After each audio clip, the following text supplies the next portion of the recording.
太妃，时浪若起，战事必发，一场海战将决定台湾的生死存亡啊！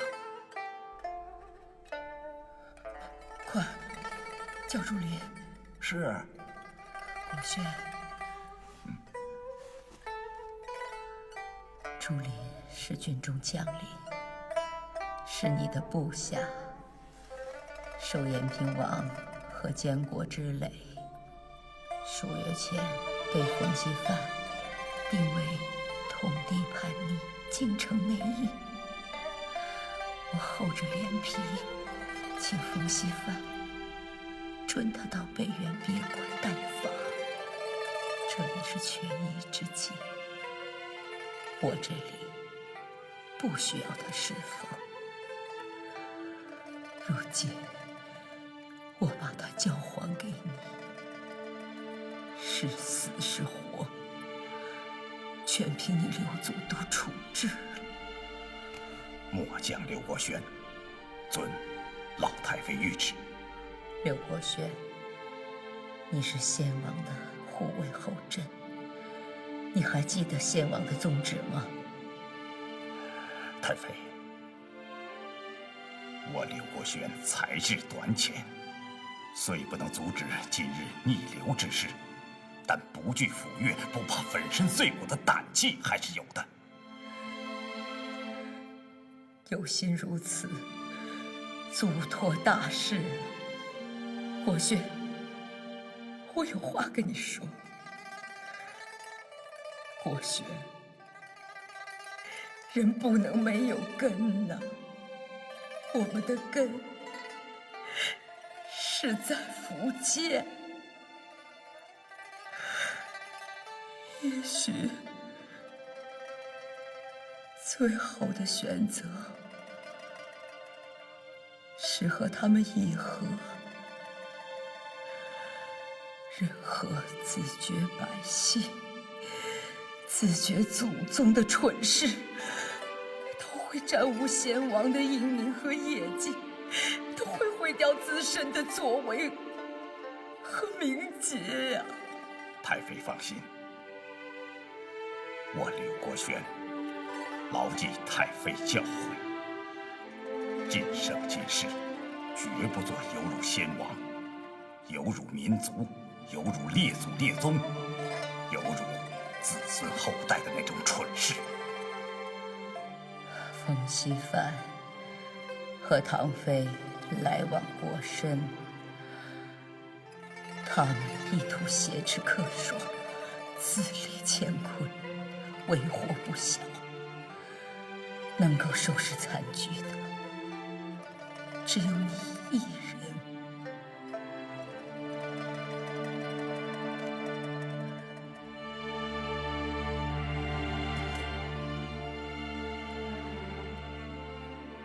谢你了，国轩。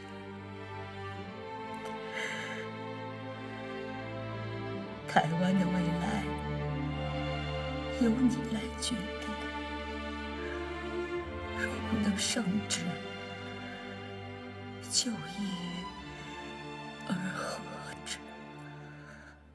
先王和我都不会责怪你的。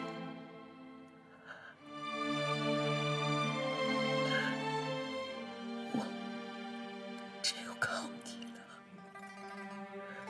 我想你不会辜负先王对你一忠之心。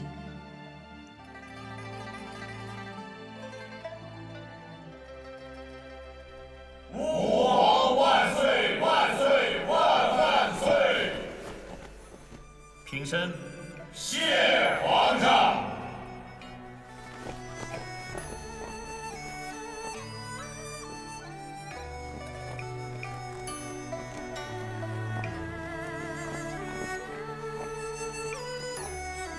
台湾延平王病逝之后，台湾内廷大臣擅权，骨肉相残。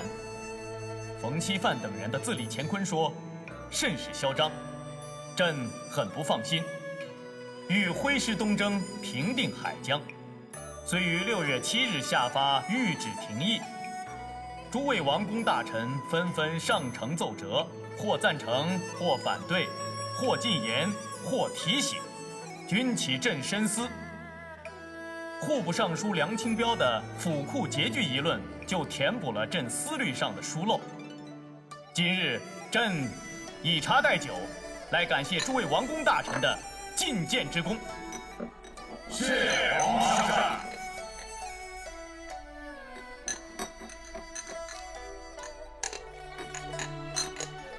不过，有一份奏折，却写得极为新奇，极为特别，朕百思不得其解。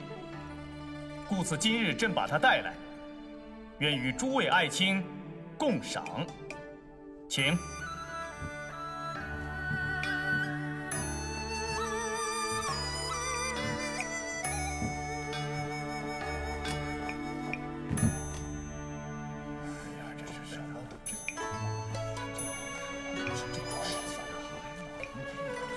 真可谓奇文共赏。安亲王、简亲王、康亲王，你们3位亲王乃我朝廷重臣，久经沙场，屡立战功，不如由你们来为朕解答，如何呀？臣不识海情，不知海战，是有生以来头一次看到这种图形。户部尚书梁清标，启奏皇上，臣猜此图所绘为台湾澎湖图，但图上所标的红线和符号合情合意，臣不知。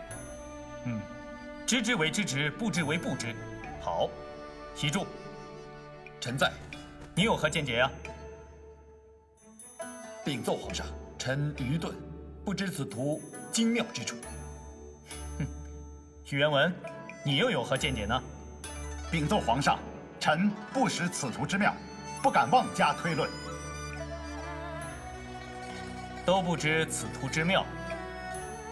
好，将海疆图作为奏折，也算是一种新奇的尝试。过一会儿就该由内大臣施琅，你来替朕解释你自己的这份无字奏折了。倘若解释的切实服人，朕就会重重赏你；倘若解释的荒诞离奇，朕可要重重的罚你。臣知道。福建总督姚启圣向朕奏报：康熙20年4月，台湾延平王病逝之后，冯锡范杀死监国，拥立自己的女婿郑克爽为王。这海贼在台湾本已是强弩之末，如今更是实力大减。今日朕把诸位爱卿都招来，召开此次听证会，就是想请你们拿出一个切实可行的章程来。皇上，臣以为，海愤一日不静，则民生一日不宁。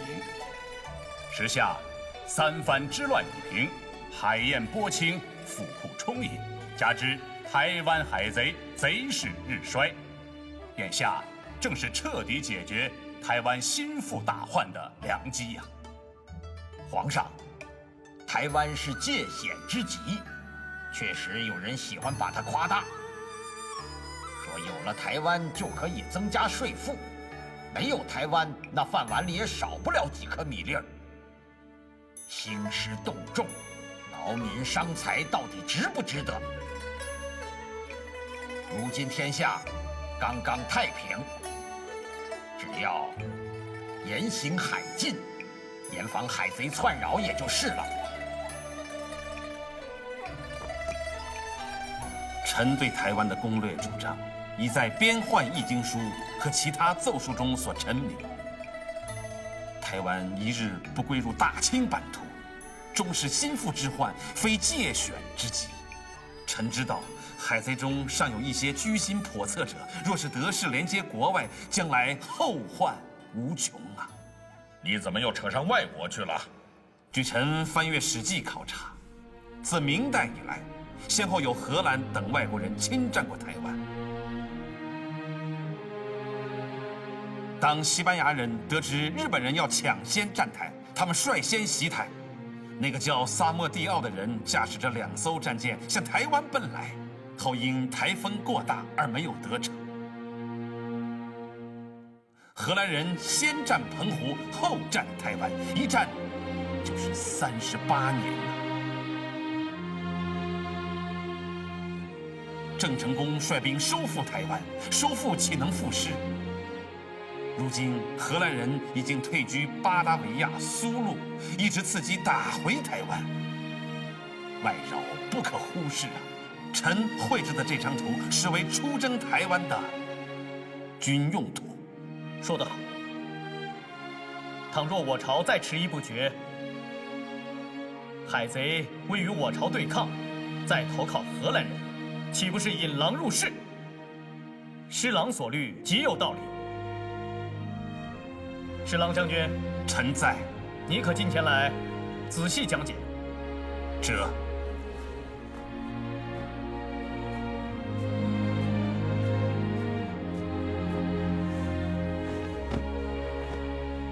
平身。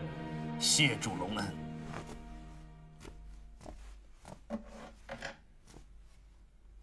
这是台湾岛，状似荷叶卧波，周围有彭佳屿、棉花屿、龙屿、陆屿环绕，呈众星捧月之状。西南与我金门、厦门相望，相距仅300里。也就是说，在风平浪静之日，快船5日即可到达。台湾岛的大小，是我福建的10之3成。岛上男女人丁不过30余万人，多为我广东、福建一带的人。岛上所称的土著人，也是我古代闽粤一带百姓迁居。这就是说，岛上的青壮年如被海贼所驱迫从役，顶多也就10余万人。台湾岛可耕种的土地约为30余万亩，远可自给，1岁3黍。但近年来连连遭灾，特别是去年又遭遇3次台风，深陷于粮荒之中。也就是说，老百姓们因粮荒而惶惶不可终日。请看，这是海贼的王府承天府的所在地，贼称东宁。入安平港鹿耳门即可直捣敌巢。安平港南有打狗港，北有文港、海翁窟港，皆为海贼水师停泊之所。这是澎湖，由澎湖岛、吉贝屿、白沙岛、渔翁岛、八爪岛36个岛屿组成，状似梅花，临流开放，天然所成，险象环生。岛内居民不过300余人，海贼的精锐船舰均集结于此。10几年前，臣亲自驾船逼近澎湖，实地考察，对这一带的山峦、水流、航道暗礁熟记于胸。10几年来，海贼虽加强防守，但这一带的自然条件是没有改变的。台湾澎湖在我心中只是个模糊的影子。世台内大臣施琅如此细说，真是闻所未闻，增长了不少见识和才智。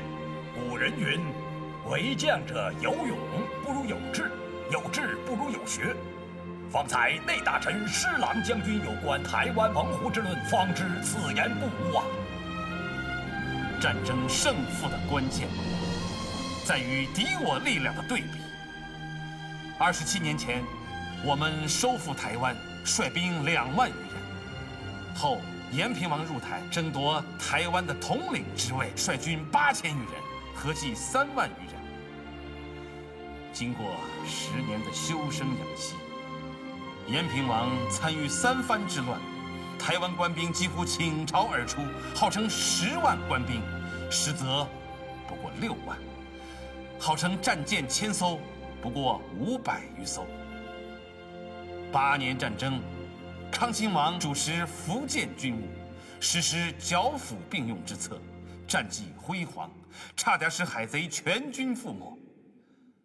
目前海贼官兵不超过10多万，战船不超过200艘，是海贼历史上最没落、最困难的时期。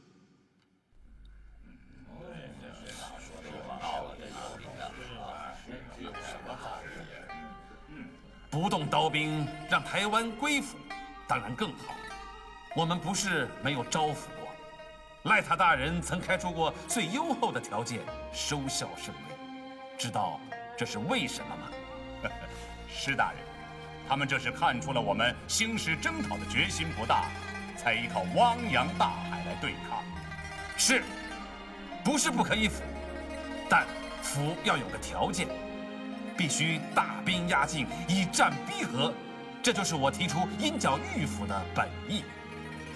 鹰角御府，关键在于角字，要以角逼和，以角挫服，造成大兵压境的强势，使他们胆战心惊，他们才会坐下来和我们谈判，他们才会老老实实的投降。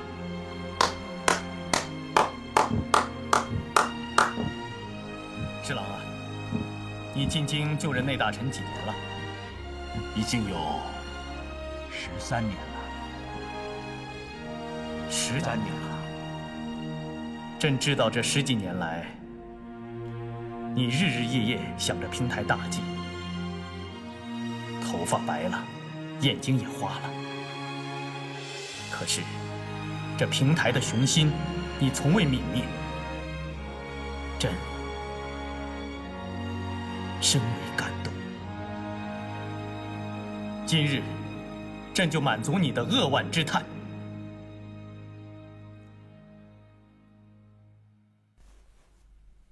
内大臣施琅听旨，臣在。任命你为福建水师提督，免去万政色福建水师提督之职，改为陆路提督。各位大臣，你们觉得有何不妥吗？启禀皇上，10几年前，施琅就是福建水师的提督，10几年后赴任，似因加衔，格外示恩。说得好，那就任施琅为右都督，充任福建水师提督总兵，封太子少保衔。谢主隆恩。施爱卿，请起。你一到福建，当会同督府提铜角，切勿辜负朕之殷切期望。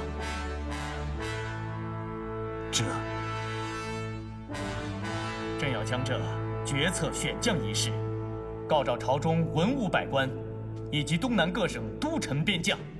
保和殿大学士李卫，臣在。你来代朕拟旨，请皇上御示要点。今诸路逆贼均已消灭，子以舰载舟船歼灭海贼。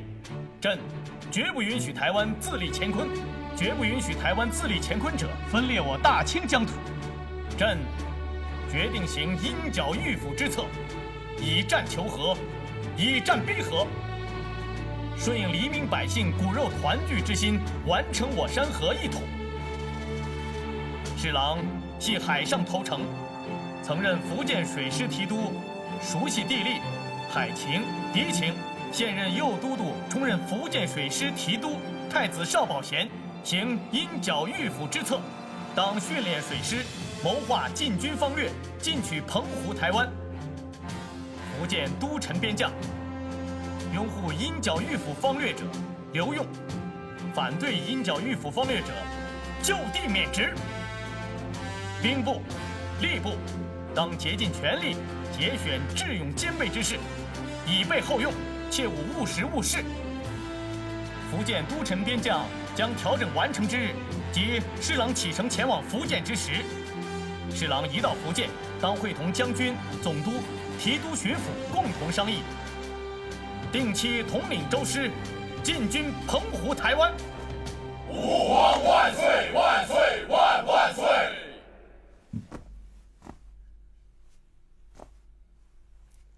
施琅将军，臣在。朕将这台湾海图归还给你，你当切记，此次征讨不是针对台湾黎民百姓，而是台湾的分华势力。朕时刻牵挂着台湾，时刻牵挂着黎民百姓。朕就将这澎台大事托付给你了。多谢皇上，臣愿肝脑涂地，万死不辞。铁福全。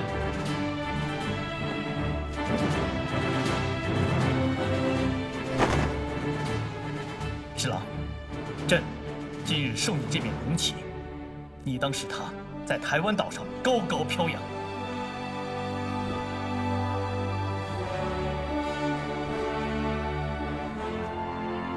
请皇上放心，臣一定将这面我大清的龙旗插在台湾岛上，让它高高的飘扬。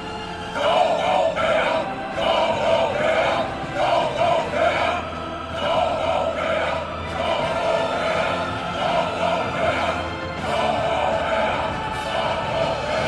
高高飘扬，高高飘扬。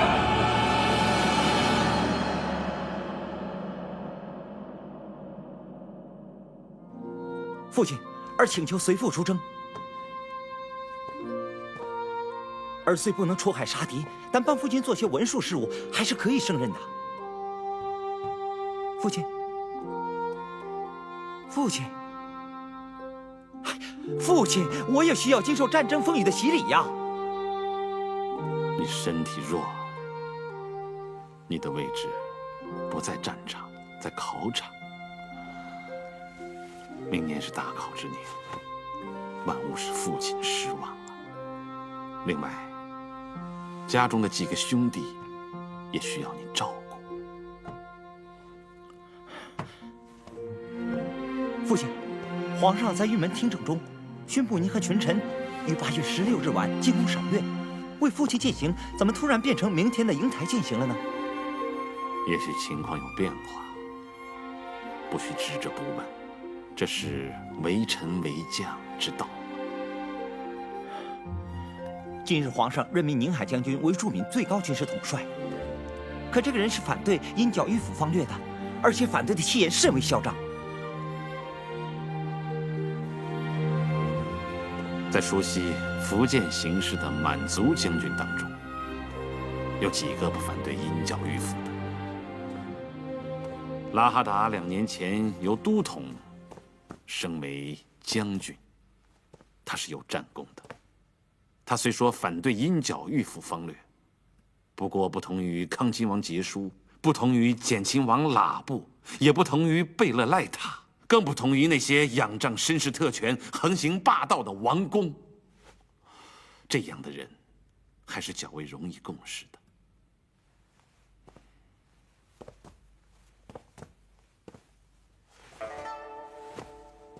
父亲了解福建巡抚吴兴作的为人吗？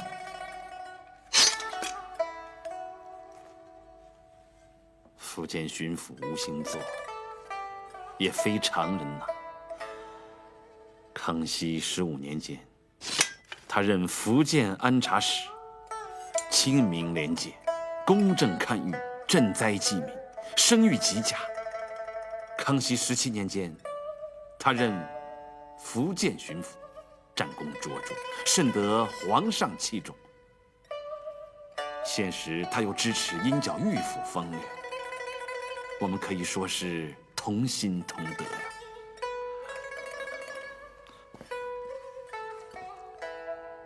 父亲了解福建总督姚启圣大人为人情壮，行事风格吗？姚启圣有恩于父亲呢。世伦啊，你今天到底想对父亲说什么？父亲，既然儿子不能随父亲出征，儿子愿说出心中2点忧虑。那好，都说出来吧。父亲，我近日再次琢磨了皇上6月24日在养心殿庭宴中口授的谕旨。虽说任命父亲为福建水师提督，可并未授予父亲决断福建水师的一切行动之权。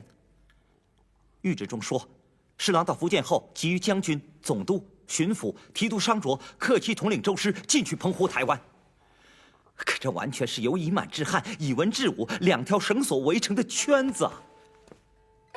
在这个圈子里，只要将军、总督有一个人不点头，父亲任何重大军事行动也都实施不了啊！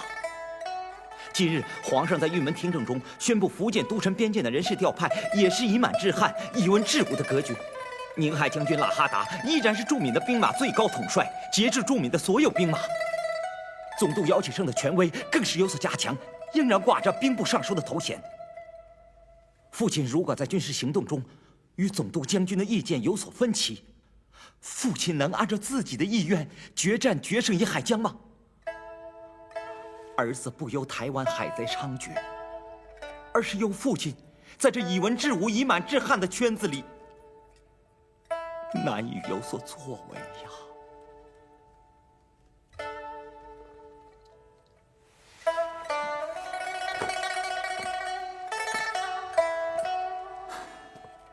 孩子，长大了，会盘根究底，会推断事物，会判断难易了。父亲真为你高兴。不过此中奥秘，万勿向外人道及。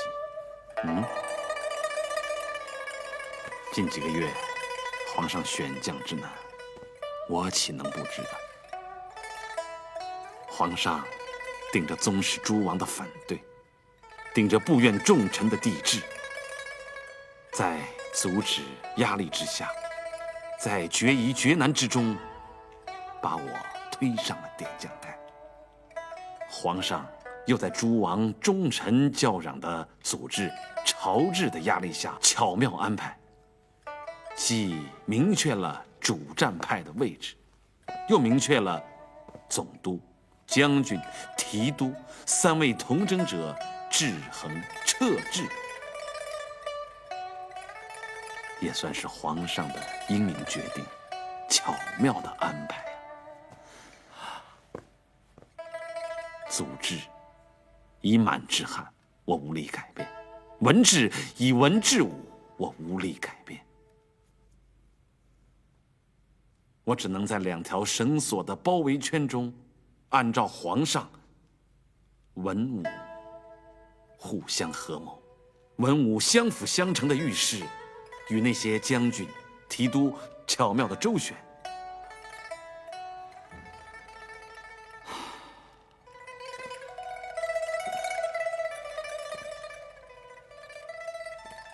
天网疏漏，漏在何处？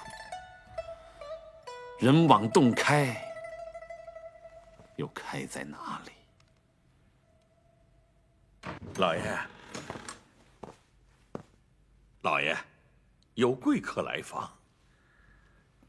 是哪一位啊？内阁学士李光地大人。有请。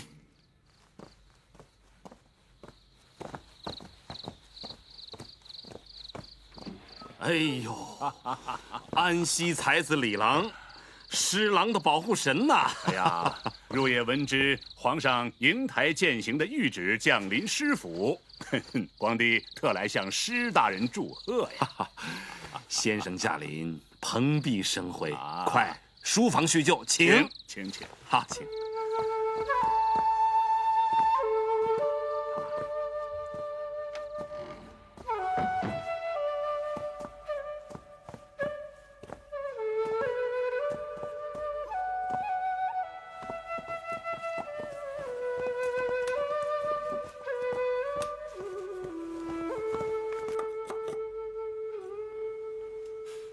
哎呀，新饮啊！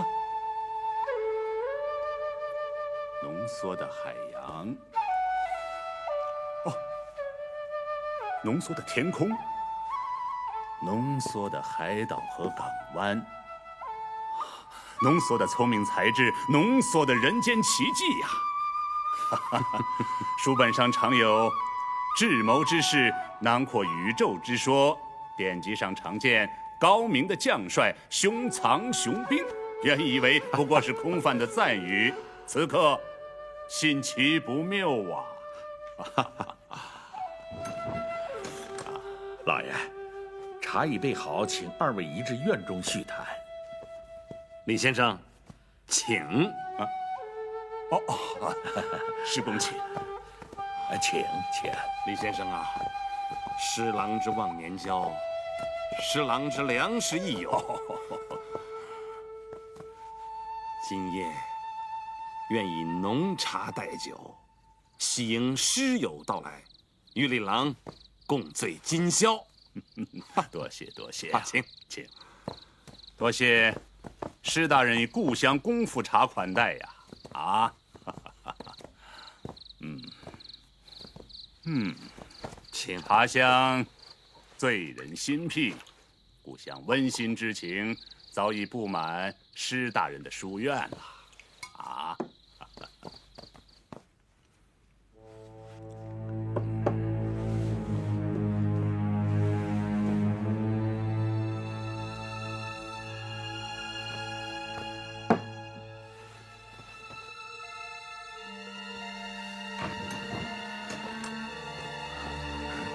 冯大人，唐妃娘娘来了。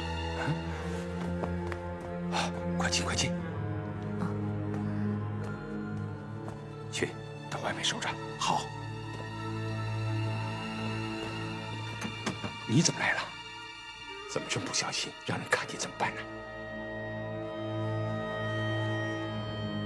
出大事了，我一时情急，顾不了那么多了。出什么大事了？董太妃那个老太婆驾崩了。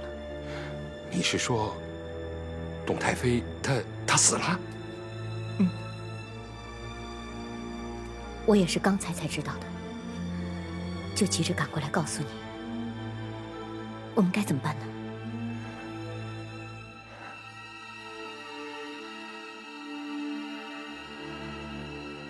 好，死得好，以后你就伟大了。可是，我怕我驾驭不了刘国轩他们会服我吗？怕什么？有我呢。你唐妃坐镇，我来打前锋，看他们谁敢不服。死的真是时候啊！明天我召集众臣，先立你的位。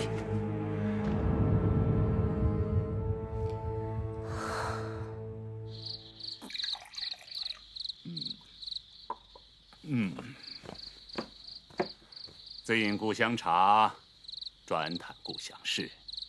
施大人，你可知家乡的父母官姚启圣知其吗？施琅已离开家乡10几年了，与姚大人相见，只知其有举荐之恩，并未闻其有奇特之事。先生寄留故乡多年，造福桑梓，必知许多其他事，恭请示之。姚大人啊，今年57岁，虽少公4岁，却有官声。姓倜傥以豪爽闻名，有虎威，人皆以虎视之，民畏若虎啊。他已暴政苦民吗？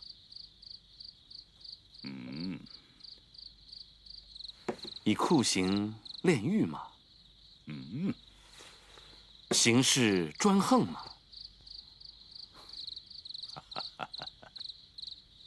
施公啊，蜀光帝浪言则公啊！施公敬民若父，爱民如子，怎么一提到民畏若虎，就心情紧张啊？心肠太软了，此谓非仇畏，乃敬畏也。施大人啊，姚大人若虎，天性使然，你信其否呢？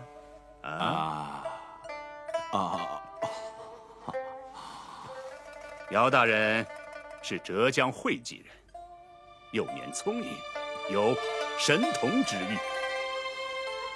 13岁那年，做客松江赵太守寓所，酒醉而卧于赵太守书房，鼾声大作呀，屋瓦为之裂呀。赵府仆童窥窗视之，皆大惊失色呀，曰：“姚大人非人，乃雕虎也。”姚大人也自知不凡呐，以虎性苦修，虽虎气勃勃，虎威自生，虎名远扬，遍及这里。师公，你以为其否啊？是其而有序，其而可嘉呀。不过以施琅看来，他倒像是以文人如是，非胡也。遥制台之旗，还旗在仕途的发端。明崇祯15年，姚大人以诸生知通州事，使通州豪绅黄某以皇气之威横行乡里，残害百姓，衙役不敢进，百姓不敢言。姚大人闻之，扑黄某当众审讯，杖而杀之，并赎黄某罪状于知府门前照壁上挂印弃官而去。年仅18岁。师公，以为其否？这是2起，举止光明，举止磊落，现雕虎之志，展雕虎之威呀！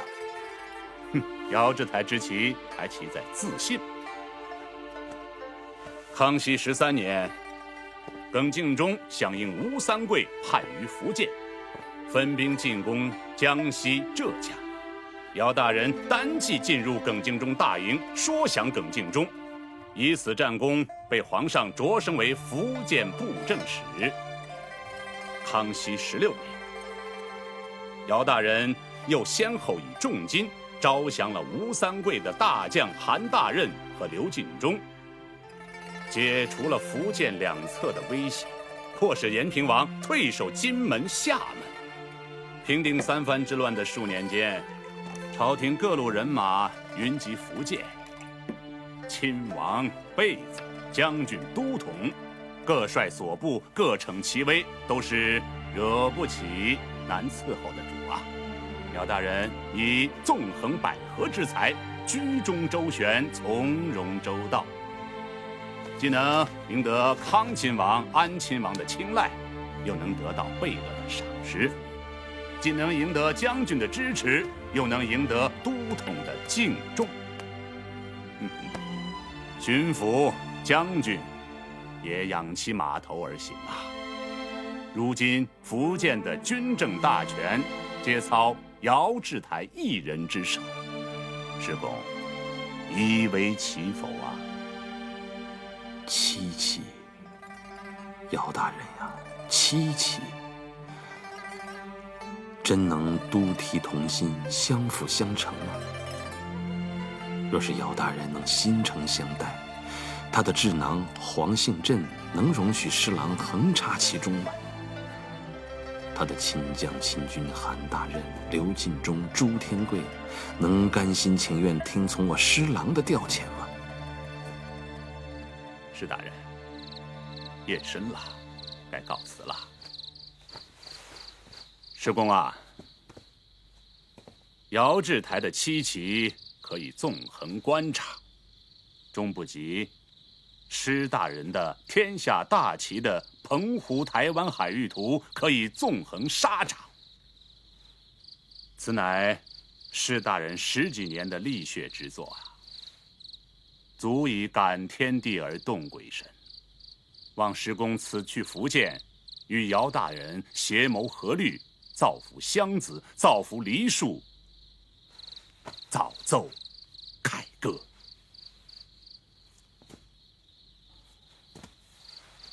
多谢李先生苦心援手之情啊！此刻方知前途凶险，不能不见了。此刻方知闭门自造之欢乐，原是不因世故之空想。天网覆盖之中，渴望天网疏漏，人网洞开啊！可这天网疏漏，人网洞开的玄机，又在哪里？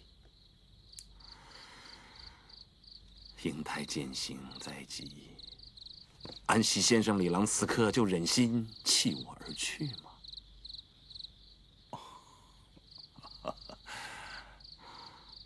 李先生多才，必有良策，请给施琅指点迷津。